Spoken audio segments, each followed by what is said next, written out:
மங்களத்தை கொடுக்கக்கூடிய நாள். ஆடி மாதம் முழுமையும் அம்பிகையை ஆராதிக்கக்கூடிய நாள். ஆவணி மாதத்தில அம்பிகையினுடைய அம்சமான மற்றொரு அம்பிகை துளசியை வழிபடும் மாதம். இதற்கு பிறகு வரக்கூடிய புரட்டாசி மாதத்திலே ஸ்ரீனிவாசன், வெங்கடேசன், நாராயணன், வெங்கடாஜலபதி இது போன்ற கிருஷ்ணஸ்வரூபமான உருவங்களை மூர்த்திகளை ஆராதிக்கும் உத்கிருஷ்டமான மாதம். உலகத்தில பிறந்த மனிதர்கள் அறிந்தோ அறியாமலோ நல்லதும் செய்கின்றார்கள், கெடுதலும் செய்கின்றார்கள். பொய் பேசுவது சரியல்ல, மெய் பேசுவதே சாலச் சிறப்புடையது என்பது மகான்களுடைய அருள்வாக்குகள். உங்கள் அனைவருக்கும் நான் அடிக்கடி கூறுவது அதுதான். இன்று நான் இங்கே உட்கார்ந்து கொண்டு மேடையிலே பேசிக் கொண்டிருக்கிறேன். சென்ற ஆண்டும் அதற்கு முந்தைய ஆண்டும் இதுபோன்று எல்லாம் வல்ல திருவருட்கருணையினாலே உங்களுடன் கூடி வாழும்படியான சந்தர்ப்பங்கள் கிடைக்கப் பெற்றன. இதுபோன்று நான் எத்தனை முறைகள் வந்து கொண்டிருக்க முடியும்? நீங்கள் தான் எத்தனை முறை இப்படியே கேட்டுக் கொண்டிருக்க முடியும்? என்றாவது ஒரு நாள் இந்த உடலை விட்டு நாம் விலகத்தான் வேண்டும். நம்மால் அதை தடுத்து நிறுத்த முடியாது. உலகத்தின் நோக்கத்தோடு வாழ்கின்ற நமக்கு அது புரியாது. நாமெல்லாம் மனிதர்கள். பட்டினத்து அடிகளார் பேசினார், மனிதர்களுள் பறவை உண்டு, மனிதருள் மிருகங்கள் உண்டு, மனிதருள் மிருகங்கள் உண்டு, மனிதரும் உளர், எம் மனிதருள் தேவரும் உளர் என்று கூறினார். ஒன்றே குலம், ஒருவனே தேவன் என்ற அளவிலே வழிபாடுகள் நடத்தி வருவோமானால் எடுத்த பிறவி வீணடையாமல் நாம் நற்கதி அடைய பயனளிக்கும். கடந்த 20-25 நாட்களாக ஆங்காங்கே நடைபெற்ற சொற்பொழிவுகளிலே பல விஷயங்களை மீண்டும் மீண்டும் ஆராய்வு கோரினோம். இந்த உடலை விட்டு இந்த உயிர் எங்கே போகிறது? இதுவரையில் நாம் கஷ்டப்பட்டோம் என்று கூறிக்கொள்ளுகிறோமே, இவ்வளவும் நமக்கு அனுபவத்திலே பலன் கொடுக்குமா? பேங்கிலே பணம் சேர்த்து வைக்கலாம், ஏராளமான உடைகள் வாங்கி வரலாம், ஏராளமான பொருள்கள் சேர்த்து வைக்கலாம், கார் வாங்கலாம், வீடு வாங்கலாம், நிறைய சொத்துக்கள் வாங்கி நம்முடைய ஐஸ்வர்யத்தை, செல்வத்தை பெருக்கிக் கொண்டே போகலாம். நாம் இறந்த பொழுது போட்டுக் கொண்டிருக்கும் அந்த ஷர்ட் என்று சொல்லுவதை சொக்காயாவது எடுத்துக்கொண்டு செல்ல போகிறோமா? காதறிந்த ஊசியும் வாராதுகான் கடைவழிக்கே என்றார் பட்டினத்து அடிகளார். இதையே தான் புரந்தரதாசர் அவருடைய மொழியிலே கூறும்பொழுது நிம்மனே நம்மனே எல்லாம் சும்மனே என்றார். ஓம் வீடு எம் வீடு என்று சொல்லுவதெல்லாம் வெறும் பேச்சு. கனகதாசர் என்றும் பெரியவர் சொல்றார், அர்த்தவாயித்து நங்கே அர்த்தவாயித்து, அர்த்தவில்லை ஈ ஜென்ம வியர்த்தவாயித்து. மானிட பிறப்பு எடுத்தும் அதை சரிவர புரிந்து கொள்ளாமல் உலகத்திலே கிடைக்கக்கூடிய அழிந்து போகக்கூடிய இன்பங்களிலே நாட்டம் கொண்டு அழியாத பேரின்பம் ஒன்று இருக்கிறதே, அதை பெற வேண்டும் என்ற எண்ணம் இல்லாமல் ஏமாந்து கொண்டே வருகிறோம். இப்படி இன்னும் எத்தனை நாட்கள் ஏமாறப் போகிறோம்? ஆகையினாலே எவ்வளவோ விஷயங்களை ஆராய்ச்சி செய்கின்ற நாம் நம்மை பற்றியும் அடிக்கடி கொஞ்சம் விசாரணை செய்ய வேண்டும். நான் யார்? இந்த உடலுக்குள்ளே எப்படி புகுந்தேன்? நான் என் தாயின் வயிற்றிலே கருவிலே நுழைந்து வெளிப்படுவதற்கு முன் எங்கு இருந்தேன்? ஒரு நாள் எல்லாரையும் போல் நானும் மடியத்தானே வேண்டும், மடிந்து விட்டால் நான் எங்கு செல்வேன் என்று எப்பொழுதாவது நாம் ஆராய்ச்சி செய்திருக்கிறோமா என்றால் அது கிடையாது. அடுத்த வீட்டிலே கார் வந்து நின்றால் யார் வந்து இறங்குகிறார்கள்? எத்தனை பேர் வருகிறார்கள்? எவ்வளவு நாள் தங்குகிறார்கள்? வந்தவர் யார்? எப்படி யோகிதாம்சங்கள்? இப்படி பிறரை பற்றியே நாம் ஆலோசனையும் ஆராய்ச்சிகளும் செய்து கொண்டு வருகிறோமே தவிர நம்மை பற்றி என்றாவது எப்பொழுதாவது எந்த ஒரு கணமாவது ஆராய்ச்சி செய்து வருகிறோமா என்றால் அதுக்கு ரிசல்ட் ஜீரோ. விசாரிப்பதே கிடையாது. காரணம், அதற்கு பெயர்தான் அவிவேகம், அறியாமை. ஆங்கிலத்திலே கூறுவார்கள் இக்னரன்ஸ். இந்த உலகத்தை தான் நாம் சாஸ்வதமாக நினைக்கிறோம். குருஜி, நீங்கள் மேடையிலே இருந்து கொண்டு பேசுகிறீர்கள், நாங்கள் இங்கே அமர்ந்தும் நின்று கொண்டும் உங்கள் உபன்யாசத்தை கேட்கிறோம். கடந்த எத்தனையோ 10, 20, 30, 40 ஆண்டுகளாக சிங்கப்பூர் வாசிகளாக இங்கே பிறந்து வளர்ந்து வாழ்ந்து வருகிறோம். வீடு இருக்கிறது, வாசல் இருக்கிறது, உத்தியோகம் இருக்கிறது, உற்றார் உறவினர் மனைவி மக்கள் அனைவரும் இருக்கின்றனர். இவையெல்லாம் பொய்யா? உங்களுடைய கற்பனையிலே பார்த்தால் அது மெய்யாகத்தான் தெரியும். 6ஆம் அறிவு இறைவன் கொடுத்திருக்கிறானே, பகுத்தறிவு, அதை நினைத்து பார்க்கிற போது யார் நம் உடன் வருவார்கள் என்று பார்த்தால் ஒருவரும் உடன் வாரார். உடலை விட்டே உண்மையர் நீங்கும், உற்றார் பெற்றார் உடன் வாரார்.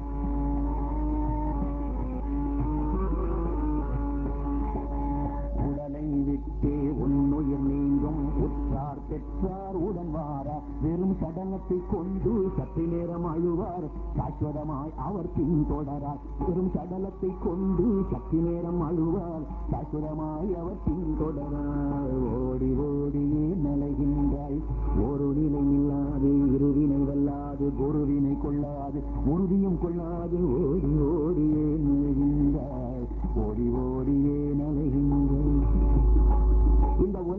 கண் பிறந்து அறியாமையினாலே மாயை, ஆங்கிலத்திலே இல்யூஷன் என்று கூறுவார்.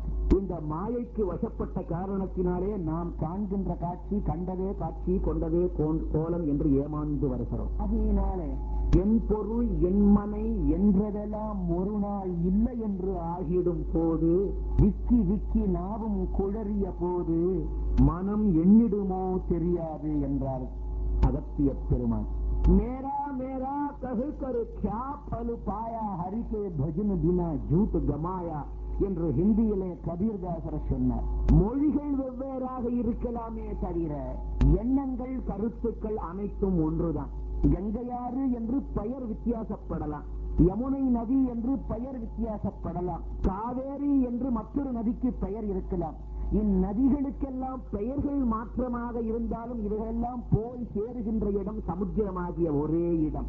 அதுபோன்று உலகத்தில் கண் தோன்றிய மகான்கள், அனுபவஸ்தர்கள், அறிவாளிகள், பண்டிதர்கள், ஆன்றோர்கள், சான்றோர்கள், சித்த புருஷர்கள், ஞானிகள், இவர்களெல்லாம் கூறுவது பெயரளவிலே இவர்கள் வித்தியாசப்படலாமே தவிர இவர்கள் கூறுகின்ற விஷயங்கள் அனைத்தும் ஒன்றுதான். மொழிவாரி பிரச்சனை மகான்களுக்கு கிடையாது. எம்மொழியில் யார் பேசினாலும் அவர்கள் நல்லதைத்தான் பேசுகிறார்கள். நான் போகிறேன் என்று தமிழிலே கூறுகிறோம், ஆங்கிலத்திலே ஐ ஆம் கோயிங் என்று சொல்லுகிறான், கன்னடத்திலே நான் ஹோக்தீனி என்கிறான், அதே மலையாளத்திலே ஞான் போவான் என்று சொல்லுகிறார், ஹிந்தியிலே மை ஜாதா ஹூ என்கிறார். மொழிகள் வெவ்வேறாக இருந்தாலும் உள்ளத்திலே ஊர்டி தோடுகின்ற கருத்து ஒன்றுதானே. நான் போகிறேன் என்ற எண்ணத்தை வெளிப்படுத்த எண்ணம் ஒன்றுதான். மொழிகள் வெவ்வேறாக இருக்கின்றன. சில பேர் சில மொழிகள் தெரிந்ததாக நடிப்பார்கள், கடைசியில எங்கேயாவது போய் இவன் மாட்டிப்பான். எல்லா மொழிகளும் தெரிந்ததாக சில பேர் நடிச்சு மாட்டிப்பான். இப்படித்தான் ஒரு ஆள் என்ன பண்ணினா, இவன் நல்ல பச்சை தமிழ, சுத்த தமிழ, நல்ல படிச்சதுனால ஆங்கிலம் ஓரளவு நன்றாகவே பேசுவான். நான் அடிக்கடி கூறுவேன், இந்த உலகத்திலேயே ஆங்கிலத்தை தவறில்லாமல் பேசக்கூடியவன் தமிழன் ஒத்தந்தான். உலகம் பூராவும் நானும் சுற்றிட்டு வரேன், இன்னைக்கு நேற்றல்ல பன்னெடுங்காலமாக. இந்த ஆங்கிலத்தினுடைய பிறப்பு இடம் த கிரேட் பிரிட்டன். அந்த ஊர்ல இந்த இங்கிலீஷ் தான் அவர்களுடைய தாய்மொழி. வேற மொழி அவர்கள் தெரியாது, தெரிந்து கொள்ளவும் ஆசை இல்லை. அவர்கள் பேசும் பொழுதே அங்கே இலக்கண பிழைகள் ஏராளமாக இருக்கும். அனுபவத்தை கூறுகிறேன். இங்கிலாந்திலே உள்ளவர்கள் என்று கூறுகிறார்களே,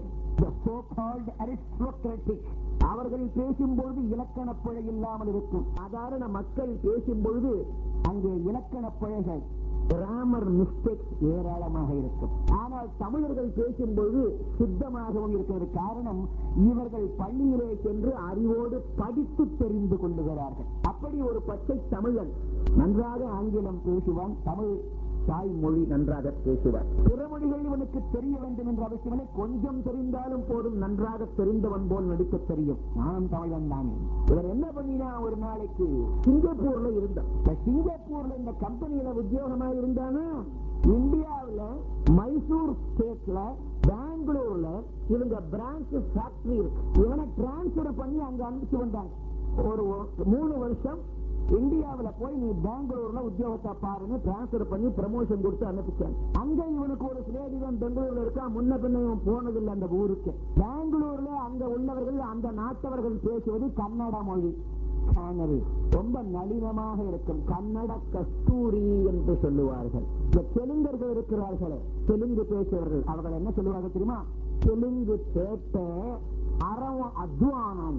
என்ன பொறாமப்பட்டு, அத்வானம்னா ஆள் இல்லாத காடு. தமிழன் அத்வானமா இந்த தெலுங்கெல்லாம் சொல்லுவான். தப்பு. கன்னட கஸ்தூரி, தெலுங்கு பேட்ட அரவம் அமிர்தம்.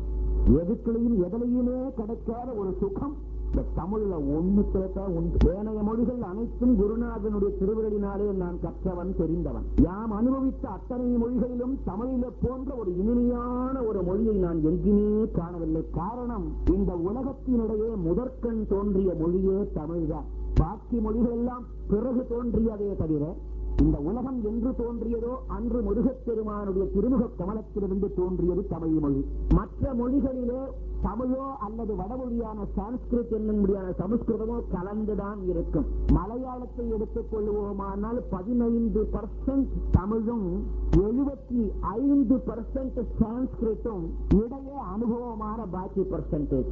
இந்தியை எடுத்துக் கொள்வோமானால் 40% தான் இந்தி மொழி, பாக்கி 60% சான்ஸ்கிரிட். தமிழிலே பிற மொழிகள் கலப்படம் கிடையாது. அது தனித்து இருக்கக்கூடிய தாயினுடைய மொழி. நாம் பரவாயில்லை என்று சொல்லுகிறோம் இல்லையா, காலை மதிச்சிருவான் சில பேர். பரவாயில்லைங்க, இந்த பரவாயில்லைங்கிறதா ஹிந்தியில பரவா நெய்னுவான். கொஞ்சம் நெய்யை சேர்த்துக்குவான், அவ்வளவுதான். நாம நெய்யை சேர்த்துதான் அவன் நெய்யை சேர்த்துக்கணும். பரவாயில்லை. இது போன்று இன்னைக்கு உலகத்தில் உள்ள எல்லாரையும் பாருங்களேன், தமிழ் தான் முதலிடம் என்று எப்படி கூறுவேன் என்றால், இந்த பசு மாடு இருக்கு பார்த்தீங்களா, மாடு அது என்ன கத்துறது? அம்மா என்று கத்துகிறது. அமெரிக்காவில் உள்ள பசு மம்மின்னு கத்துதா? இங்கிலாந்துல உள்ள பசு மம்மின்னு கத்துதா? இந்த உலகத்திலே எந்த ஊரிலே எந்த நாட்டை சேர்ந்த பசுவாயிருந்தாலும் அம்மா என்றுதான் கத்தம். அம்மா என்ற சொல் இத்தமிழ் ஒன்றிலே தான் உண்டு. அம்மா பொருள் ஒன்றும் அறிந்திலனே என்றார் அருணகிரியார். அம்மா பொருள் ஒன்றும் அறிந்திலனே. அப்பேற்பட்ட இந்த தமிழன் போய் சேர்ந்தான் பெங்களூர். அந்த ஊர்ல கன்னட மொழி ஆகினாலும் எப்படியாவது அந்த மொழியை தெரிஞ்சுக்கணும்னு ஆசை. தமிழனுக்கு உள்ள ஆர்வம் ரொம்ப உயர்வுடையது. எல்லாவற்றையுமே தெரிந்து கொள்ள வேணும்னு ஆசை. கொஞ்சம் தெரிஞ்சின்ற உடனே எல்லாம் தெரிஞ்ச மாதிரியும் ஒரு பாவனை. அந்த உயர்ந்த குணம் இவன் ஒருத்தனுக்கு தான் உண்டு. அந்த ஊருக்கு போனானா அன்னைக்கு அடுத்த நாள் இவன் ஆபீஸுக்கு போகணும். என்ன செய்வான்? ஆபீஸுக்கு போக வேணும். பஸ் ரூட் எல்லாம் தெரியாது. உடனே ஒரு ஆட்டோ ரிக்ஷா போகட்டான். முதல் புது உத்தியோகம் ப்ரமோஷன்ல போறானா சிங்கப்பூர்ல இருந்து. ஆகியனால என்ன செய்தான்? ஊர்ல ஒரு கோவில் பாக்கியில இங்கிருந்து போற போது புனிதமரம் முருகப்பெருமான் ஆலயம், சீனிவாச பெருமாள் ஆலயம், வடபத்ரகாளி ஆலயம், இப்படி எல்லா ஆலயங்களுடைய குங்குமம் விபூதி பிரசாதம் கைவசம் வருமா எல்லாத்தையும் இட்டான் மேல. இந்த தப்பா அட்ரஸ் எழுதின கவர்ல ஊர் ஊரா ரப்பர் ஸ்டாம்ப் போட்டு வரும் பார்த்திருக்கீங்களா? அது போல நெத்தி பூரா ஒரே பிரசாதமயம். இந்த விபூதி குங்குமம், உதிது குங்குமம், சந்தன குங்குமம், ஒரே பட்டமயம். ஏறி உட்கார்ந்தான் ஆட்டோ ரிக்ஷாவில். அது உட்கார்றதுக்கு முன்னாலே என்ன பண்ண, இவன் நண்பனை கூப்பிட்டு, நண்பா இந்த ஊருக்கு வந்திருக்கேன், நான் ஆபீஸுக்கு போகணும், எனக்கோ வழி தெரியாது, அந்த வழி மட்டும் எனக்கு தெரியும், அட்ரஸ் தெரியும். ஆனா இந்த ஆட்டோ ரிக்ஷாவில் உள்ளவங்க எல்லாம் இந்த ஊர்ல தமிழ் பேச மாட்டேங்கிறாங்க, கன்னடம் தான் பேசுறாங்க. அதனால எனக்கு கொஞ்சம் கன்னடம் சொல்லி கூட. அப்படியா? ஒன்னும் கஷ்டம் இல்லப்பா. என்ன அப்படின்னு தமிழ்ல ஏனோ வா, தமிழ்ல வானா கன்னடத்துல வா. வாருங்கோ பன்றி, போங்கோ ஹோக்ரி, உட்காருங்கோ தூத்துக்கொள்ளி, போ ஹோகு, வேண்டாம் பேடா, வேணும் பேக்கு. இவ்வளவுதான் கன்னடம். போதும் ஐ நோ ஃபுல் கன்னடம். ஏறி உட்கார்ந்தான். அவன் தலையெழுத்து அன்னைக்கு ஆட்டோ ரிக்ஷால உட்கார்ந்த உடனே அவன் நெத்தியில ஏராளமான பிரசாதமா. அந்த ஆட்டோ ரிக்ஷாக்கார பரம பக்தர். நெத்தியில ஏராளமான விபூதி குங்குமம் சந்தனம் பொட்டு பொட்டா வரிசையா இருக்கா. சரி, இவர் ரொம்ப பக்தர் போல் இருக்கு, நம்ம ஊருக்காரன் ஏன்று யாவாக பந்தினி அப்படின்னு இவனுக்கு புரியும். ஏனும் ஏன்றி போக்ரி கூத்துக்கொள்றி ஏக்கு பேடா இவ்வளவுதான் கத்துட்டு இருக்கான். யாவாக பந்தினா எப்ப வந்தீங்கோ இவனுக்கு புரியல. இறங்கி விட்டு கன்னடம் தெரியாதுன்னு அவங்கிட்ட சொல்லலாம். அப்பா ஐ டோன்ட் நோ கன்னடா சொல்லிருக்கலாம். எனக்கு கன்னடம் தெரியாது சொல்லியிருந்தா ஓரளவு புரிஞ்சுட்டு இருப்பான். தெரியாதுன்னு சொன்னா கௌரவம் வீணா போயிடுது. ஆகியனால இறங்கினா வீட்டுக்கு வந்தான். நண்பா இந்த மாதிரி அவங்க கேட்கிற போது எனக்கு சில சமயம் தெரிய மாட்டேங்கிறது. தெரியாதுன்னு நான் தமிழ்லயோ இங்கிலீஷ்லயோ சொன்னா என்ன மட்டமா நினைப்பான். எனக்கே சரியா தெரியாதுங்கிறதுக்கு கன்னடம் சொல்லிக் கொடுக்கணும். ನನಗೆ ಚೆನ್ನಾಗಿ ಗೊತ್ತಿಲ್ಲ, எனக்கே சரியாக தெரியாது. அப்பா இனிமே எவனாவது புரியாம ஏதாவது கேட்டான், ನನಗೆ ಚೆನ್ನಾಗಿ ಗೊತ್ತಿಲ್ಲ, எனக்கே சரியா தெரியாது. அப்புறம் ஒருத்தர் நம்மளை கேள்வி கேட்க மாட்டாங்க, சந்தோஷம். வெளியில வந்தா அரை மணிக்கு எல்லாம் ஆட்டோ ரிக்ஷா வேற வழி இல்ல, பஸ்ல தான் போகும். அந்த ஊர் பஸ்ல எல்லாம் அந்த ஊர் லாங்குவேஜ் தான் எழுதியிருப்பாங்க. ஃப்ரண்ட் வழியா ஒரு வழி இருக்கு, பேக் வழியா ஒரு வழி இருக்கு. இந்த ஃப்ரண்ட் டோர் வழியா பெண்கள் ஏறணும், அந்த பெண்கள் சீட் இருக்கு. பேக் வழியா ஆண்கள் சீட் இருக்கு. இவன் என்ன பண்ணா பாச தெரியுது, இந்த பெண்கள் சீட்டு காலியா இருந்து திடுன்னு ஏறினா போய் லேடிஸ் சீட்ல உட்காந்து. இவனுக்கு தெரியும். கண்டக்டர் அங்கிருந்து வந்தான். ஏன்றி ಯಾವಾಗ ಇಲ್ಲಿ ಬಂದು ಕೂತ್ಕೊಂಡಿದ್ರಿ ನೀವು ಹೆಂಗಸ ಗಂಡಸಾ அப்படின்னு. ಹೆಂಗಸುன்னா பெண்கள், கண்டசுன்னா ஆண்கள். ஏயா வந்து உட்காந்துருக்கு, நீ ஆம்பளையா பொம்பளையான்னா இவனுக்கு தெரியல. ನನಗೆ ಚೆನ್ನಾಗಿ ಗೊತ್ತಿಲ್ಲ, எனக்கே சரியா. ஆகையினாலே மொழிகள் எத்தனையோ மொழிகள் ஏதோ குருநாதனுடைய திருவுளத்தினாலே பாரதம் எங்கும் யாத்திரை செய்கின்ற எனக்கு இந்த வம்பு இல்லை. அநேகமாக எல்லா மொழிகளும் குருநாதனுடைய அருளினாலே புரிந்து கொள்ளுகிறேன், தெரிந்து கொண்டிருக்கிறேன். இது போன்று மொழிகளினாலே எத்தனையோ வித்தியாசங்கள், ஆனால் உள்ளே ஊடுருவி பார்ப்போமானால் கருத்து ஒன்றுதான். இந்த உலகத்தின் கண் தோன்றிய அத்தனைய மகனீயர்களும் நல்லதைத்தான் போதித்திருக்கிறார்கள். மொழிகள் வெவ்வேறாக இருக்கின்றன. அந்த அளவிலே கலியுகத்திலே பிறந்த நாம் அறிந்தோ அறியாமலோ நல்லதும் செய்கிறோம், தீயதும் செய்கிறோம். இவைகளிலிருந்து தப்பித்து இறையருளை பரிபூரணமாக பெற வேண்டும் என்றால் நம்முடைய இந்து மத கலாச்சாரத்திலே எத்தனையோ சுலபமான வழிகளை கொடுத்திருக்கிறார்கள். பிற மதங்களை ஆராய்ச்சி செய்வோமானால் ஏதோ ஒரு குறிப்பிட்ட மார்க்கங்கள் தான்.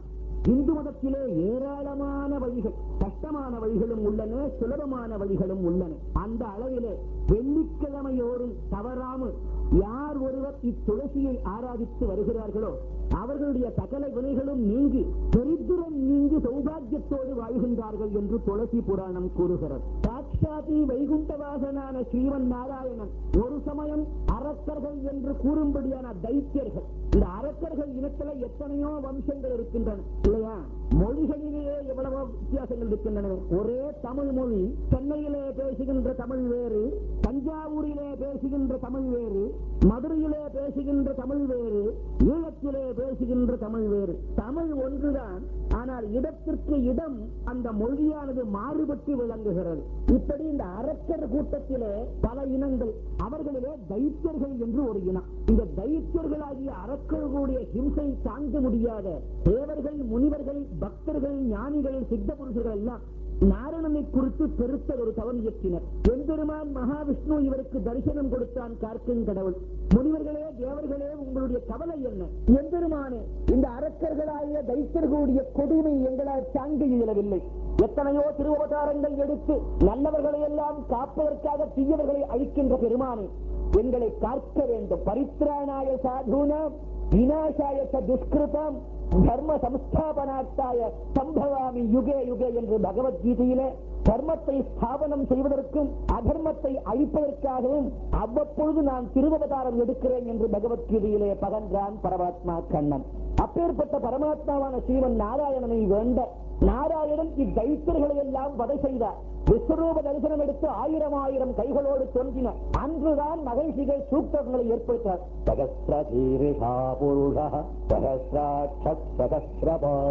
நான் இன்று ஆலயத்தின் உள்ளே வரும்பொழுதே இறைவனை ஆராதிக்கக்கூடிய புரோகிதர், குருக்கள் என்னை அழைத்து வரும் பொழுதே சகஸ்ரசீருஷா புருஷக சகஸ்ராட்ச சகஸ்ரபாத் என்று புருஷ சூக்தம் சொல்லியே அழைத்து வந்தார்கள். இன்று என்ன பேசுவது என்று யோசனை செய்து கொண்டே வந்தவனுக்கு முருகப்பெருமானே எடுத்துக் கொடுத்தது போல் இருந்தது.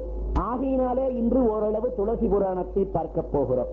தைத்திரிகளை எல்லாம் வதைத்தார். எல்லாம் வதைத்து விற்பது முனிவர்களும் சித்தர்களும் மகரிஷிகளும் பக்த கோடிகளும் அடியார் பெருமக்களும் ஆனந்தமுற்ற நிலையில் இருக்கும்போது எம்பெருமான் தலைப்பு ஆறுவதற்காக பார்க்கடலே வந்து படுத்துக் கொண்டான், பள்ளி கொண்டான். இவன் பள்ளி கொள்ளும் போது சும்மா கொள்ளக்கூடாதா? நெற்றி முழுக்க வேர்வை. இந்த வேர்வையை ஒரு தடவை அப்படி தடவி விட்ட அந்த வேர்வை சமுத்திரத்திலே விழுந்தது.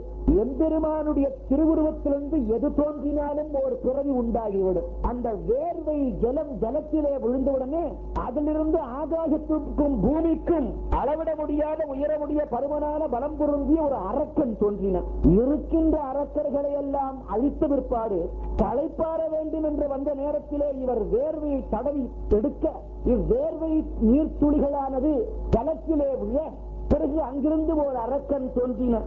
இந்த அரக்கன் வேறு யாரும் இல்லை, நாரணனுடைய வேர்வையிலேயே தோன்றியவர்.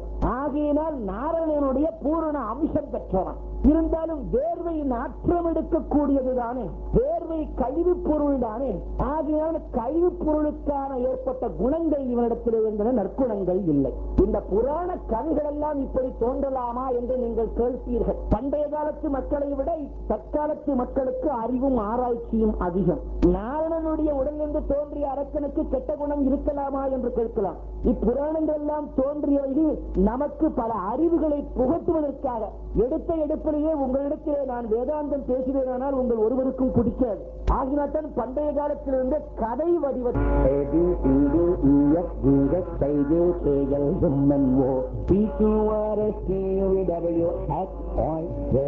வாத்தியார் பாடுறாரா இப்பயே என்ன திரும்பி பார்க்க.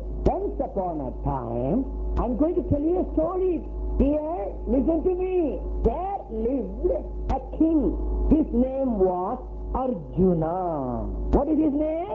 Arjuna. எல்லாம் கத்து. How to spell Arjuna? A-R-J-U-N-A. So, A for Arjuna. When he was having his elder brother, his name was Bhima. So strong like an elephant. No, he's just like an elephant. It was Bhima.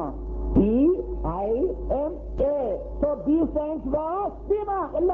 இப்படி கதையின் மூலமாக பாடங்களை சொல்லிக் கொடுப்பது வழக்கம். அதுபோல புராண இதிகாச வரலாறுகள் எல்லாம் தோன்றியவைகள் இறைவனுடைய கற்பனையிலே ஏற்பட்ட நாடகங்கள். அத்தனையும் நம்போன்ற மக்களுக்கு நல்வழிப்படுத்துவதற்காக ஏற்படுத்தப்பட்டவர்களே தவிர இதை உள்ளூட ஆராய்ச்சி செய்து கூறப்பட்ட அறிவுரைகள் என்ன என்று காண வேண்டுமே தவிர ஒவ்வொரு இன்சார்ஜ் ரிசர்ச் பண்ணினால் நாம் ஏமாந்து விடுவோம். அப்படி இந்த ஜலத்திலே தோன்றிய இவனுக்கு பெயர் ஜலந்தரன் என்று பெயர். இவன் தோன்றிய உடனே எல்லா உலகங்களும் நடுங்க ஆரம்பித்தன. உடனே நாரணன் அவனுக்கு ஆணை பிறப்பித்து, நீ இங்கு இருக்காது, பூமியிலே ஏதாவது ஒரு மூலையிலே இருந்து நல்வழியுடன் வந்து நம்மை வந்து அடைவாயாக என்று சொல்ல, பார்க்கலிலிருந்து இறங்கியவன் இறங்கினான். அவன் இறங்கிய இடத்திற்கு இன்றும் அவனுடைய பெயர் விளங்குகிறது. அந்த இடத்திற்கு ஜலந்தர் என்று பெயர். இவன் பெயர் ஜலந்தர். வட இந்தியாவிலே டெல்லிக்கு அப்பால் காஷ்மீர் போற வழியிலே ஜலந்தர் ஜலந்தர் என்று நீங்கள் மேப்ல பார்த்திருப்பீர்களே,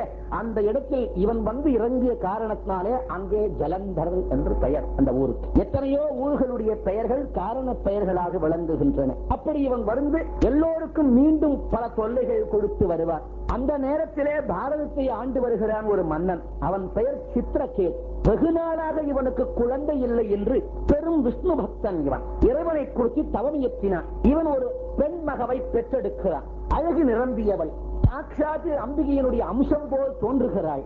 எப்பொழுதும் சந்தோஷமாகவே இருக்கிறது குழந்தை. குழந்தைக்கு பிருந்தா என்று பெயர் வைத்தார். நாம கூட இப்ப நம்ம குழந்தைகளுக்கு பிருந்தான்னு சில குழந்தைகளுக்கு பெயர் வைப்போம். பிருந்தா என்று பெயர் வைக்கிறார். பிருந்தா என்பதுதான் துளசி. குழந்தைக்கு பிருந்தா, துளசி இவனுடைய இல்லத்திலே பிறக்கிறார். பிருந்தா என்று பெயர் வைத்தார். நாளொரு மேலையும் பொழுது வண்ணமாக குழந்தை செவ்வமே வளர்ந்து வருகிறது. எந்த நேரமும் சாட்சாத்து நாரணனையே நினைத்து வருகிறாள் பிருந்தா. அதிகாலையிலே மற்றவர்களை போல் இல்லாமல் குழந்தை பிருந்தா எழுந்து விடுவாள். அதிகாலை தலைவாரி பின்னிக் கொள்ளுவாள். நாரணனை வழிபடுவாள். நல்லதொரு நாளிலே பராசரம் என்னும்படியான மாமுனிவருக்கு அரண்மனைக்கு வர, அப்பராசர மாமுனிவரிடத்திலே இவள் அஷ்டாட்சர மந்திரத்தை உபதேசமாக பெற்றாள். எந்த ஒரு மந்திரமோ, எந்த ஒரு பூஜையோ, எந்த ஒரு ஜபமோ, எந்த ஒரு தவமோ நல்லதொரு ஆசான் குருவினிடத்திலே உபதேசம் பெற்று செய்தால்தான் அதற்கு பலன். பள்ளியிலே ABCD 1 2 3 தெரிந்து கொள்ள வேண்டும் என்றாலும் அதற்கு ஒரு ஆசிரியர் தேவை அல்லவா? அதுபோல் ஞான மார்க்கத்திற்கும் நமக்கு ஒரு ஆசிரியர் தேவை.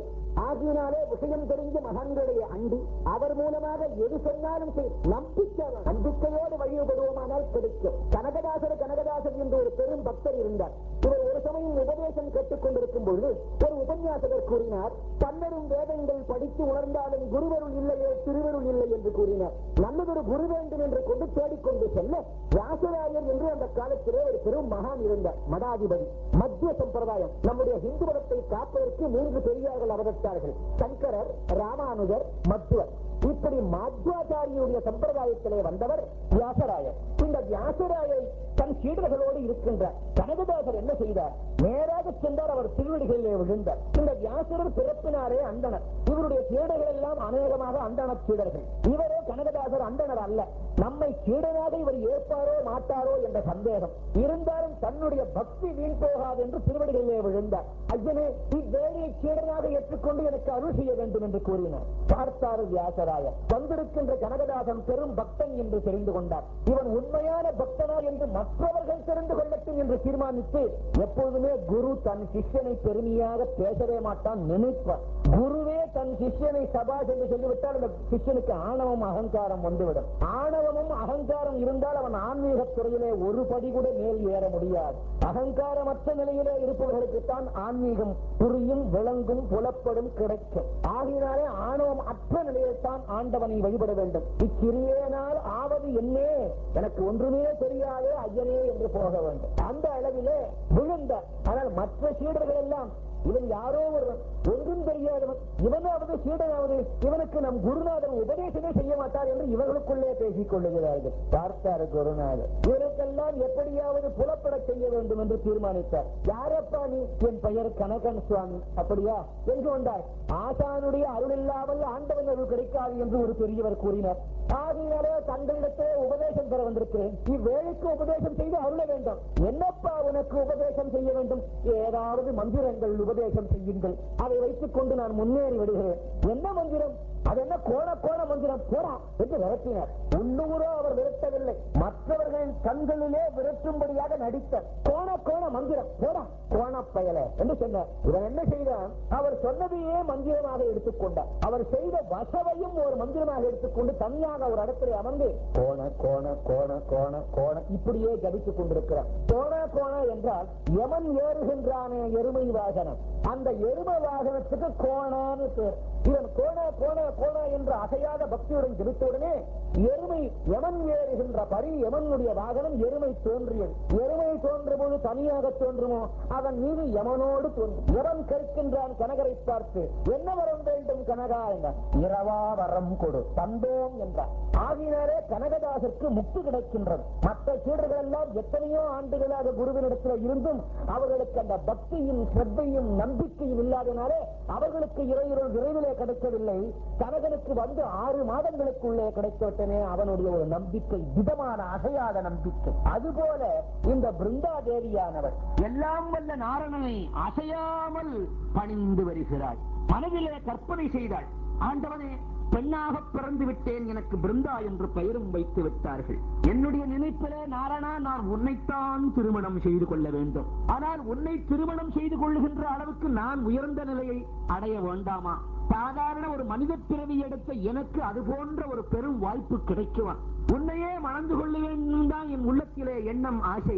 அப்படி ஒருவேளை உன்னை மணந்து கொள்ளும்படியான பாக்கியம் இவ்வேளைக்கு இல்லை என்றால் உன்னை வணங்குகின்ற ஒரு ஹரிபக்தரையாவது நான் மனம் புரிந்து கொள்ள வேண்டும். சாதாரணமாக பெண்கள் பண்டைய காலத்திலே பெண் பார்ப்பது என்று ஒரு சடங்கு சம்பிரதாயம். பெண் பார்க்க சொல்லுவார்கள். அதாவது பிள்ளை வீட்டார், இந்த பிள்ளையினுடைய தாயார், தந்தை இவர்கள் இருவரும் மற்றும் உடன்பிறந்த சோதரிகள் இருப்பார்கள். ஆனால் அவர்களும் ஒரு பெரிய கூட்டமே போகும். அப்பெல்லாம் இப்ப எப்படியோ தெரியாது. இப்ப பார்க்க வேண்டிய அவசியம், இதுகளே வழியில பார்த்துக்கிறது ஒண்ணு. And they decide themselves. பண்டைய காலத்திலே பெரியவர்கள் தான் பிள்ளையை அழைத்துக் கொண்டு பார்ப்பார்கள். பார்க்கிற பொழுது அந்த காலத்துல ஒரு சம்பிரதாயம், பார்க்க வரவர்களுக்கு பஜ்ஜி சொஜ்ஜி காபி எல்லாம் கொடுப்பாங்க. எனக்கு ரொம்ப நாளா ஒரு ஆராய்ச்சி, இது போல பெண் பார்க்க வர்ற போது பஜ்ஜி சொஜ்ஜி தான் எல்லா வீட்லயும் கொடுக்குறாங்க. ஒரு இட்லி போடக்கூடாதா? ஒரு மைசூர் பாக்கு லட்டு ஜலேபி பண்ணக்கூடாதா? எங்க தமிழகத்துல அப்படித்தான், உங்க ஊர்ல எப்படி தெரியாது. எங்க போனாலும் பஜ்ஜி சொஜ்ஜி ஆராய்ச்சி பண்ணி கிடைச்சது. ஏன்னா இந்த பஜ்ஜி எதுல பண்ணணும்னா கடலை மாவுல பண்ண வேணும். சொஜ்ஜி பாம்பே ரவையில பண்ணணும். இந்த பாம்பே ரவைக்கும் கடலை மாவுக்கும் ஒரு உயர்ந்த குணம் உண்டு. என்ன? அதை தின்ற போது நல்ல ருச்சியா இருக்கும். 15 நாள் ஆகும் வயிறு ஜீரணம் ஆகும். பஜ்ஜி திங்கிற போது நல்லா இருக்கும். 1க்கு 10 பஜ்ஜி சூடா ஏத்திடுவான் உள்ள. அதுக்கப்புறம் ஏப்பம் வந்து கேஸ் ட்ரபிள் மாதிரி தண்ணியை குடிச்சு அந்த கணபதிக்கு தொந்தி பெருத்தது இதனாலே என்று வயிறு பெருத்து விடும். எத்தனை மெடிசன் சாப்பிட்டாலும் குணமாகாது. 15 நாள் இந்த வயிற்றை போட்டு படுத்தி விடும். அந்த சொஜ்ஜியும் அப்படித்தான், பஜ்ஜியும் அப்படித்தான். இதை ஏண்டா பொன் பார்க்க வரவங்களுக்கு கொடுக்குறாங்கன்னு ஒரு யோஜனை பண்ணி பார்த்தேன். இந்த பொண்ணு பார்த்தவன் உடனே பொண்ணு பிடிச்சிருக்கு முகூர்த்தம் வைங்க நான் சொல்ல மாட்டான். நாங்க ஊருக்கு போய் கடிதம் போடுறேங்க. ஏன்னா இன்னும் எத்தனையோ பொண்ணை பார்த்து எது நல்லா ஜாஸ்தி தராங்களோ வரதட்சணை எங்க சேர்க்கலாம். ஊருக்கு போய் ஒரு வேளை மறந்து விட்டா என்ன பண்றது? அதனால இந்த பஜ்ஜி சொஜ்ஜி ஏச்சுன்னா ஒரு 15 நாள் இந்த பயம் மறக்க முடியாது. ஆகையினால பண்டைய காலத்திலே பெண் பார்ப்பது என்று ஒரு சடங்கு. அது போன்று பண்டைய காலத்திலே பிள்ளைக்கு என்ன சொத்து இருக்கிறது என்று விசாரிக்க மாட்டார். பிள்ளை லட்சணமாக இருக்கிறானா, ஆண் பிள்ளையாக இருக்கிறானா, அழகாக இருக்கிறானா, இறைவனிடத்திலே அவனுக்கு பக்தி இருக்கிறது. அவனுக்கு பக்தி இருந்தால் போதும். அங்கே கருப்பு சிகப்பு கூட பார்க்க மாட்டார்கள். இப்பொழுது பக்தியை நீக்கி பாக்கியெல்லாம் பார்க்கிறார். டாக்டரா இவ்வளவு வரதட்சணை, என்ஜினியரா இவ்வளவு வரதட்சணை. தமிழகத்திலையும் ஈழத்திலையும் இந்த வரதட்சணை கொடுமை ஏராளம். தமிழகத்திலேயாவது பரவாயில்ல 15,000 20,000, டாக்டரா 20,000, என்ஜினியரா 25,000 கணக்கு. ஈழத்துல அப்படி இல்லை. அது என்ஜினியரோ டாக்டரோ வச்சு என்னவா இருந்தாலும் சரி, ₹1,00,000 கொடுக்கணும், ஒரு வீட்டையும் வாங்கி கொடுக்கும். அந்த பொண்ணை ஒழுங்கா வச்சு போனா மாட்டா, கேரண்டி நமக்கு தெரியாது. ஆகையினாலே போகின்ற இடங்கள் எல்லாம் குருஜி அடிக்கடி சொல்லுவேன், எத்தனையோ பெண்கள் கல்யாணமாகாமல் இருப்பதற்கு காரணம் பிள்ளைகளை பெற்றவர்கள். ஆகிய இந்த வரதட்சணை கொடுமை ஒழிய வேணும். இந்த பெண்ணுக்கும் அந்த பிள்ளைக்கும் மனம் பொருந்தி விட்டதா, இருவருக்கும் நல்லதொரு முகூர்த்தத்திலே பெரியவர்களே ஆசீர்வாதம் செய்து மனம் முடித்து வைக்க வேண்டும். அதுதான் நியாயம். அப்போதுதான் அந்த குழந்தைகள் இன்பமாக சந்தோஷமாக வாழ்க்கை நடத்தும். அப்படி நீங்கள் செய்யவில்லை என்றால் அவர்களே தேர்ந்தெடுத்துக் கொள்வார்கள். பிறகு கவலையுற்று பிரயோஜனம் இல்லை. அந்த அளவிலே பக்தி இருக்கிறதா என்றுதான் பார்ப்பார்கள். இவள் வேண்டினாள் துளசி, பக்தி உள்ளவனைத்தான் மணப்பேன் என்று.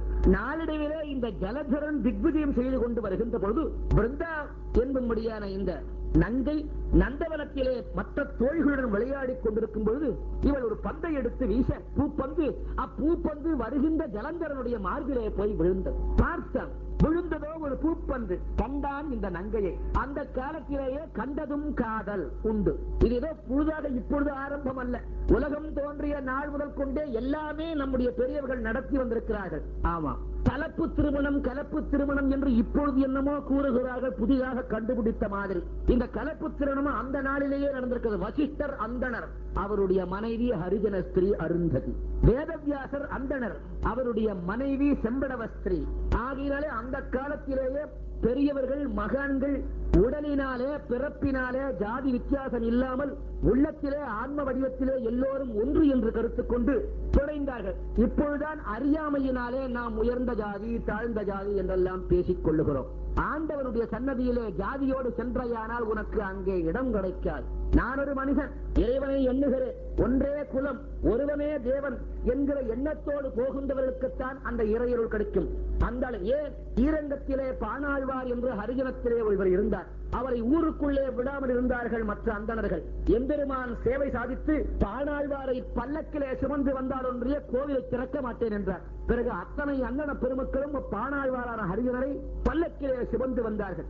ஆகையினாலே உயர்ந்தவன் தாழ்ந்தவன் என்ற பாகுபாடு இல்லாமல் நாம் அனைவரும் இறைவனுடைய படைப்புகள் என்ற எண்ணத்தோடு வழிபடுவோமானால் நமக்கு நற்கதி நிச்சயம் கிடைக்கும் என்று புராணங்கள், இதிகாசங்கள், வரலாறுகள் கூறுகின்றன. பின்பற்றுவதற்கு நமக்குத்தான் திறனும் திடமும் வேண்டும். அந்த அளவிலே இந்த பிருந்தாவை கண்டான், கண்டதும் காதல். இவளும் கண்டாள். அவன் நெற்றியிலேயே நாமம் அணிந்திருக்கிறார். சரி, இவன் விஷ்ணுரத்தன் என்று தீர்மானித்தாள். தந்தையிடத்திலே கூறினாள். தந்தை மறுப்பு கூற முடியுமா? ஏனென்றால் ஜலதரன் பலம் புரிந்தியவன். வேறு வழியில்லாமல் சித்திரகேது தன் மகளான பிருந்தையை ஜலந்தரனுக்கு கல்யாணம் பண்ணி வைத்தான். இந்த ஆவணி மாதத்திலே வெள்ளிக்கிழமை அன்று ஜலந்தரனுக்கும் பிருந்தாதேவிக்கும் திருமணம் நடைபெற்றது. திருமணம் நடந்த அடுத்த நாளில் இருந்து ஒரு நாளாவது ஜலந்தரன் தன்னுடைய பத்தினியான பிருந்தாவோடு தனித்து இருக்க முடியவில்லை. இது இறைவனுடைய திருவிளையாடல். ஏன்? இந்த பிருந்தாவனுடைய உள்ளூர எண்ணம் நாரணனைத்தான் மணக்க வேண்டும் என்று. ஆனால் இவள் மணந்தது நாரணனைத்தான். அங்கே நாரணன் முழு வடிவமாக இல்லை, வியர்வையிலிருந்து தோன்றிய ஜலந்தரனை மணந்திருக்கிறார். ஆகினால் இந்த வியர்வை அவள் மீது பட்டுவிட்டால் இந்த அழுக்கு அவளையும் அடைந்து விடுமே. இவளை நாமே தீகாரம் செய்து கொள்ள வேண்டும் என்று தீர்மானித்த நாராயணன் தேவர்கள் மூவர்கள் யாரையும் அழைத்தார். ஜலந்தரனோடு யுத்தம் தொடங்கினார். காரணம், இந்த ஜலந்தரினாலே பல மகரிஷிகளுக்கு யாக யஜ்ஞங்கள் செய்ய இயலவில்லை. அடியார் பெருமக்கள் நற்காரியங்கள் செய்ய முடியவில்லை. அன்று ஹிரணியன் எப்படி என்னையே வழிபடுங்கள் என்று எல்லோரையும் கூறினானோ அதுபோல ஜலந்தரனும் கூற ஆரம்பித்து விட்டான். அதர்மம் தலைதூக்கி தலைவிரித்து ஆடுகிறது. ஜலந்தரனை அழித்தாலொழிய உலகத்திலே நல்லவைகள் நிலைபெறாது என்று எண்ணிய ஆண்டவன் பரமேஸ்வரன் ரிஷபாருடனாக ஏறிக்கொண்டு யுத்தத்துக்கு வருகிறார். ரிஷபாருடனாக ஏறிய பரமேஸ்வரன், மயில் மீது ஏறிய முருகன், மூஞ்சூர் மீது ஏறிய கணபதி, கருடன் மீது ஏறிக்கொண்டு விஷ்ணு, அன்னப்பட்சியின் மீது ஏறிக்கொண்டு பிரம்மதேவன், ஐராவதத்தின் மீது ஏறிக்கொண்டு தேவேந்திரன், இத்தனை தேவதைகளும் ஒருங்கு இணைந்து ஜலந்தரன் ஒருவனோடு போர் தொடுக்கின்றன. யுத்தம் கல்யாணத்திற்கு அடுத்த நாள் யுத்தம் ஆரம்பம். ஆகையினாலே ஜலந்தரன் வீடு திரும்பினால் இரவு வருவான், களைப்பாறுவான், காலையில் எழுந்திருப்பான், மறுபடியும் யுத்தத்திற்கு போவான். தனித்து ஒரு நாளும் இருக்க விடவில்லை இறைவன். ஆனால் இவள் உத்தமி பிருந்தா என்ன செய்தாள்? சுவாமி, தங்களை பழிவாங்க வேண்டும் என்றே இத்தனை தேவர்களும் ஒன்று சேர்ந்திருக்கிறார்கள். என்னுடைய பாதிவர்த்திய சக்தியினால் உங்களை வெல்ல முடியாமல் இருப்பதற்கு ஒரு வழி இருக்கிறது. நீங்கள் தனித்து செல்லுவீர்களானால் உங்களுக்கு ஆபத்து வரலாம். ஒவ்வொரு நாளும் யுத்தத்திற்கு செல்லும் பொழுது நான் என் கையினாலே ஒரு மாலை தொடுத்து உங்கள் கழுத்திலே போடுகிறேன். அந்த மாலை உங்கள் கழுத்தில் வாடாமல் இருந்தால் உங்களுக்கு ஆபத்து வராது. பெண்ணே, அப்படி என்றால் இந்த மாலை எப்பொழுது வாடும் என்று நான் ஏமாந்து போகிறேனோ அன்று அந்த மாலை வாடும். உங்களை பொறுத்தவரையில் நான் ஏமாற மாட்டேன். உங்களை தவிர என் கண்களிலே என் எண்ணங்களிலே வேறு யாரும் இல்லை, ஏமாற்றம் இல்லை, சென்று வாருங்கள் என்று ஒவ்வொரு நாளும் மாலையை இட்டு அனுப்புவாள். நாரணனாலும் ஜெயிக்க முடியவில்லை, சங்கரனாலும் ஜெயிக்க முடியவில்லை. நீங்கள் கேட்கலாம், இவனை படைத்த ஆண்டவனாலேயே இவனை ஜெயிக்க முடியலையான்னு. ஜெயிக்க முடியாம இல்ல, முடியாதது போல் ஒரு நாடகம் நடத்தி, இல்லை என்றால் துளசியின் பெருமை நமக்கு தெரியாமல் போய்விடுமே. அதற்காகத்தான் இப்படி ஜெயிக்காதது போல் நடித்தார்கள். தினமும் தோற்று ஓடுகிறார்கள் இவர்கள். பார்த்த பரமசிவன், பிரம்மா, தேவேந்திரன், அஷ்டவசுக்கள் அத்தனை பேரும் வைகுண்டம் சென்றார்கள். நாரணா, உன்னுடைய வியர்வையிலிருந்து தோன்றிய காரணத்தினாலே அவன் உனக்கு ஒப்பானவனாக விளங்குகிறான். எங்களாலும் என்ன, உன்னாலும் ஜெயிக்க முடியவில்லை, வழி என்ன? நாராயண என்று ஒரு சப்தம் கேட்டது. திரும்பி பார்த்தால் நாரதர் வந்தார். நாரதர் வந்தால் தான் எல்லாம் சரிப்படும். எல்லா இடத்துக்கும் ஒரு புரோக்கர் வேண்டாமா? ஒரு வீடு வாங்கணுமா, கல்யாணத்துக்கு பொன் வாங்கணுமா, எல்லாத்துக்கும் புரோக்கர் வந்தார். நாரணா, நீ அறியாதது ஒன்றும் இல்லை. உன்னுடைய மாயா நாடகத்தை நீதான் வளர்த்திக் கொண்டு செல்லுகிறாய். பிருந்தாதேவி என்று ஏமாறுகிறாளோ அன்றுதான் அவன் மடிவான் என்று அவன் தலையிலே நீதானே அப்பா எழுதி வைத்திருக்கிறாய். பிருந்தாதேவி ஏமாறவும் செய்வாள் என்று எழுதி வைத்துவிட்டு இப்படி நீ சும்மா இருக்கலாமா என்று சொன்னேன். நாரதா, நீ இப்படி சொன்ன பிற்பாடுதான் நான் போக வேண்டும் என்றும் உன் தலையில் எழுதியிருக்கிறேன், அது உனக்கு தெரியுமா என்று கேட்டான். அனைவரும் பிரார்த்தனை செய்ய யுத்தம் நடந்து கொண்டிருக்கிறது. மாலையோடு சென்றிருக்கிறார். அந்த நேரத்திலே பிருந்தாதேவி தன் கணவன் ஜெயிக்க வேண்டும் என்று கண்ணை மூடி மகாவிஷ்ணுவை தியானம் செய்து கொண்டிருக்கிறார். மகாவிஷ்ணு நாரணன் பார்த்தால், நமக்கு உரித்தானவள் பிருந்தாதேவி. நம்முடைய வியர்வையிலிருந்து தோன்றிய ஜலந்திரனானாலும் அவள் நமக்கே உரித்தானவள். ஜலந்திரன் அழிந்தாலொழிய இந்த உலகத்திற்கு நற்கதி இல்லை. என்ன செய்தான் நாரணன்? அவன் நினைத்தால் நடக்காது உண்டா? ஜலந்தரனை போன்ற உருவம் தாங்கினான். எந்த உருவத்தையும் எடுக்கக்கூடிய இந்த மாயாவி ஜலந்தரனை போன்றவே உருவம் எடுத்தார். வாசல்ல கதவத்த பரமேஸ்வரனிடத்திலே சொல்லி வந்தார். பரமேஸ்வரா, நான் பிருந்தையை ஏமாற்றச் செல்லுகிறேன். அவள் ஏமாறியவுடனே ஜலந்தரன் கழுத்திலே உள்ள மாலை வாடிவிடும். வாடியவுடனே உன் சூலத்தை எரிந்துவிடு என்று கூற, மகாவிஷ்ணு, உன்னுடைய வியர்வையிலிருந்து தோன்றிய அவனை என் சூலாயுதத்தால் கொல்ல முடியாது என்று கூற, தன் கையில் இருந்த சுதர்சன சக்கரத்தை பரமேஸ்வரனிடத்திலே கொடுத்து, இந்த சுதர்சனத்தை எழுதிவிடுங்கள், என்னால் தோன்றிய சரீரத்தை நானே கொன்று விடுகிறேன் என்று கூறி சுதர்சனத்தை கொடுத்து வருவார். கதவை தட்டினார். ஜலந்தரன் வேடம் போட்ட நாரணன். யாரது என்று கேட்டாள். ஜலந்தரனுடைய குரலிலே பேசுகிறார் நாரணன். பிருந்தா, நான் தான் உன் நாதன் வந்திருக்கிறேன். கதவை திறந்தாள். மாலை வாடியது. உடனே சுதர்சனம் எரியப்பட்டது. ஜலந்தரன் விழுந்து மடிந்தான். அவன் மடிந்த உடனே பல அபசகுணங்களை கண்டாள். சந்தேகம் வந்துவிட்டது. தன் நாதனுடைய வடிவத்திலே இருக்கின்றதை பார்த்தாள். வழக்கம் போன்ற உருவம் இவள் கண்களிலே தெரியவில்லை. உண்மையை சொல், நீ யார் என்றாள். உத்தமி பதிவதை கூறுகிறேன், அழித்து விடுகிறேன் சொல்லின உடனே உருவத்தை காட்டினார் சங்கசக்கர கதாபத்மத்தோடு. பிருந்தா, நான் தான் உன் நாதன். அறியாமையினாலும் மாயையினாலும் அவன்தான் உன் மணவாளன் என்று நினைத்துக் கொண்டிருக்கிறாய். பல ஜென்மாக்களாக நீ என்னையே நாதனாக அடைய வேண்டும் என்று தவம் இருந்தவள். சித்திரகேதுக்கு மகளாக பிறக்க வேண்டி அருள் செய்ததும் யாமை. வா, வைகுண்டம் செல்வோம். நாரணா, நான் போற்றுகின்ற தெய்வம் தான் நீ, நான் வணங்குகின்ற தெய்வம் தான் நீ, இல்லை என்று கூறவில்லை. ஆனால் என் சுவாமி என்னை தொட்டு தாலி கட்டியிருக்கிறார். நான் அவருக்குத்தான் உரித்தானவள். நீ கடவுளாக இருந்தாலும் உன்னைதான் நான் கணவனாக அடைய வேண்டும் என்று ஒரு காலத்தில் எண்ணியது உண்டு. ஆனால் ஒருவர் எனக்கு தாலி கட்டிய பிற்பாடு அதன் பிறகு நான் உன்னை கடவுளாக நினைக்கிறேன், கணவனாக நினைக்கவில்லை. என் கணவன் இருக்கிறானா இல்லையா கூறிவிடு. பெண்ணே, நன்றாக யோசித்துப்பார். ஜலந்தரன் நிஜமான அவதார புருஷன் அல்ல, என்னால் மாயையினால் தோற்றுவிக்கப்பட்டவன். உண்மையிலே உனக்கு தாலி கட்டியது யாமே. ஜலந்தரன் வடிவிலே அன்றே நமக்கு கட்டிவிட்டோம். இடையிலே தோன்ற மாயா ரூபம் அது என்று கூற ஒத்துக்கொள்ள மாட்டேன் என்றாள். கணவன் எங்கே? அவன் மடிந்து விட்டான். மாயை விலகிவிட்டது. பொய்யான உருவம் நசித்து விட்டது. கோபம் கொண்டாள். என் கணவனையே கொன்ற நீ, உன் மனம் கல்லோ, நீ கல்லாக போ என்று சாபம் கொடுத்த. உடனே நாரணன் கல்லாகினான், உருண்டை வடிவம் எடுத்து. அன்று முதல் கொண்டுதான் இந்த சால கிராமம் தோன்றிய. அதற்கு முன்பு சால கிராமங்கள் கிடையாது. சால கிராமம் என்பது பாரத தேசத்திலே வடபகுதி நேபாள் திபேத் பக்கம் செல்லுவோமானால் அங்கே வருகின்ற பிரம்மாபுத்திரா நதியிலையும் நர்மதா நதியிலையும் இந்த வான வடிவத்திலே கல் வடிவத்திலே சால கிராமங்கள் இன்றும் கிடைக்கின்றன. இந்த சால கிராமம் தோன்றியது தேவி துளசியினுடைய காரணமாக. சாபம் கொடுத்தவுடனே தேவர்கள், பிரம்மா, மகேஸ்வரன், பார்வதி, கணபதி, கந்தவேல் அனைவரும் பிருந்தையினுடைய சன்னதியிலே தோன்றினர். அம்மா பிருந்தாதேவி, உன் கணவனையே நீ சபித்து விட்டாயடி. நாரணன் உன் கணவனாயிற்று. நீ மாயையான உலகத்திலே பிறந்ததினாலே, அறியாமையினாலே சூழப்பட்டதினாலே ஜலந்தரன் என்று ஒருவன் உன்னை மணந்ததாக நீ நினைத்துக் கொண்டிருக்கிறாய். அப்படி நடக்கவில்லை. அப்படி ஏற்பட்டது ஒரு தோற்றமே. உன் கணவனுக்கே நீ சாபம் கொடுக்கலாமா என்று கூறினே. அப்படியா? என் கணவனான நாரணனையா நான் சபித்தேன்? நானும் செடியாக போகட்டும் என்று தன்னைத்தானே சபித்துக் கொண்டாள். உடனே அப்பொழுதே பிருந்தை செடியாக மாறினார். பிறகு எல்லோரும் பிரார்த்தனை செய்த தாள கிராமத்திலிருந்து பகவான் நாரணன் உதயமானான். தேவர்களே, மூவர்களே, அடியார் பெருமக்களே, தேவதைகளே, மகரிஷிகளே, சித்தர்களே, பதிவிரதை என்றால் துளசி போல் இருக்க வேண்டும்.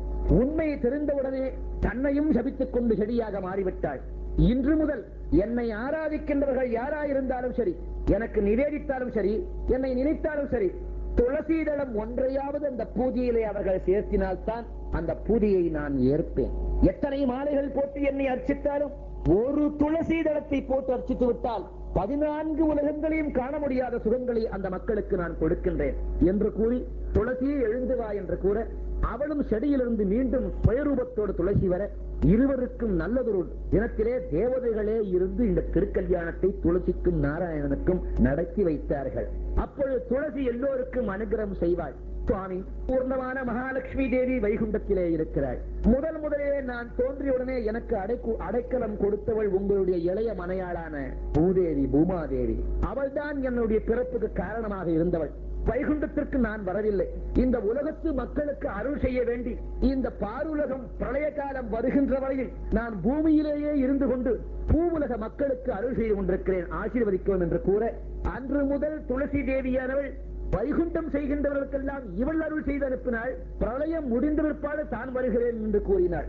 அப்பேற்பட்ட துளசி பேசினாள்.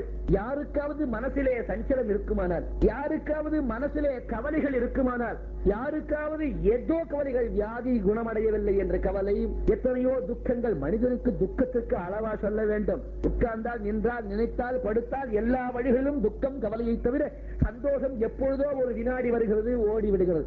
இப்படி கவலையுற்ற மனிதர்கள் யாராயிருப்பினும் என்னை அவர்களுடைய இல்லத்திலே, என்னுடைய செடியை நடுமிட்டத்திலே வெயில் படும்படியாகவும், என் காற்று அந்த வீடு முழுவதும் படும்படியாகவும் வைத்து பிரதிதினம் என்னை பூஜிக்கின்றவர்களுக்கு அத்தனை கவலைகளையும் நிவர்த்தி விடுகிறேன். அது மட்டுமல்ல, சஞ்சலம் மிகுந்து காணப்பட்டால் சாயங்காலத்திலே எனக்கு நீர் ஊற்றி என்னை விளக்கேற்றி வைத்து பூஜிப்பார்களானால் அவருடைய கவலைகளை நான், இவர்கள் இப்படி 5 பட்சங்கள் என்னை பூஜை செய்வார்களானால் அந்த கவலையை நிவர்த்தி செய்கிறேன். 5 பட்சங்கள் என்று சொன்னால் I15 எவ்வளவு? இடைவிடாமல் மாலை நேரத்திலே இருட்டக்கூடாது. சந்தியா காலம் இருட்டும் வெளிச்சமும் கலந்த அந்த அந்தி மயங்கிய நேரத்திலே துளசிக்கு செடியிலே அளவோடு தண்ணி விட்டு அந்த இலையினுடைய ஒரு தளத்திலே எங்காவது கிழக்கு பக்கமாக பார்த்த தளத்திலே ஒரு மஞ்சள் பொடியை தடவி கொஞ்சம் குங்குமம் இட்டு பஞ்சினாலே வஸ்திரம் செய்து போட்டு பலம் வந்து அத்துளசி தேவியை வணங்குகின்றவர்களுக்கு எப்பேற்பட்ட கவலைகளையும் நிவர்த்தி செய்கிறேன் என்று பிரதிஜை செய்து கொடுத்தாள். அப்பேற்பட்ட துளசியை பிரதிதினம் வீட்டிலே வைத்து வணங்கினாள். என்ன பலன் என்று கூறினாள். கோடி காராம்பசுவை கொம்புடனே கொண்டு வந்தன. காராம்பசுனா தானாகவே கறக்குமா. நாம் போய் மடியை பிடித்து பால் கறக்க வேண்டாம். அந்த பசுவினுடைய பால் மடியில நிறைந்தனுடைய தானாக கறக்கும் பாத்திரத்தை வைத்த உடனே. அப்படி உள்ள காராம்பசுக்கள் இப்போது கலியிலே கிடைக்காது. எங்கோ ஒன்று எந்த மூலையிலோ கனகத்திலே இருக்கலாம். அப்படி கோடி காராம்பசுவை கொம்புடனே கொண்டு வந்து, கொம்புள்ள காராம்பசு கிடைப்பது 1000ற்கு ஒரு பசுதான் கொம்புடன் இருக்குமாம். அப்படி கோடி பசுக்களை கொம்போடு கொண்டு வந்து கொம்புக்கு தங்கத்தினாலே கொப்பி இட்டு வர்ணம் பூசி நன்றாக வளர்த்தி கங்கை கரையிலே அந்தன பெருமக்களுக்கு இப்படி 1 கோடி பசுக்களை தானம் செய்தால் என்ன புண்ணியமோ அதை என்னை வீட்டிலே வைத்து பூஜித்தவர்களுக்கு கொடுக்கிறேன் என்று கூறுகிறாள் துளசி. ஆகையினாலே அநேகமாக இந்த சிங்கப்பூர்ல துளசி வைக்கிறதுக்கு ஒன்றும் கஷ்டம் இல்லை. பிளாட் சிஸ்டமா இருந்தாலும் உங்களுக்கு சௌரியமா பால்கனி இருக்கும். தனி வீடா இருந்தாலும் உள்ள வசதிகள் இருக்கும். அத்துளசி காலில் படாமே ஒரு மடங்கட்டி அதிலே வைத்து நீங்கள் பூஜை செய்து அந்த துளசி தேவியினுடைய பரிபூர்ண அருளை பெற்று சகல கவலைகளும் நீங்கியவர்களாகவும் சகல துக்கங்களும் கஷ்டங்களும் நீங்கியவர்களாகவும் விளங்க வேண்டும் என்று துளசி புராணத்தில் கூறுபடி பிரார்த்தனை செய்வோம். இந்த துளசியை மட்டும் செவ்வாய்க்கிழமையும் வெள்ளிக்கிழமையும் செடியிலிருந்து பறிக்க கூடாது. மற்ற நாட்களிலே பறிக்கலாம். பறிக்கும் பொழுது பூஜை செய்கின்ற துளசி மடத்திலிருந்து பறிக்க கூடாது. தனியாக தோட்டத்திலே துளசி போட்டு வைத்திருந்தால் பறிக்கலாம். ஒவ்வொரு இதழாக பறிக்க கூடாது, தளமாக பறிக்க வேண்டும். அதாவது 3 இலைகள் 4 இலைகள் சேர்ந்து கொத்தாக இருக்கும். அதுவும் தலை கொத்தை பறிக்க கூடாது, இடையிலே வந்த கொத்தை பறிக்க வேண்டும். அப்படி தளத்தோடு பூஜை செய்தால்தான் பூர்ணமான துளசி பூஜைக்கு பகவான் அனுகிரகிக்கிறார். ஏகாதசி சனிக்கிழமை மிகவும் விசேஷம். மற்ற நாட்களிலே வெள்ளிக்கிழமை செவ்வாய்க்கிழமை நீங்களாக ஆண்டவனுக்கு இந்த நேரத்திலே சிவபெருமான் தரிசனம் கொடுப்பார். நாரணா, துளசி எனக்கு நிவேதனம் செய்தாலும் என் நிவேத்தியத்திலே எல்லா தேவதைகளும் நிவேதனம் செய்யும் பொழுது ஒரு துளசி தளமாவது அந்த நிவேதனத்தில் இருந்தால் தான் ஏற்றுக்கொள்வேன் என்று சொல்லுவார்களா?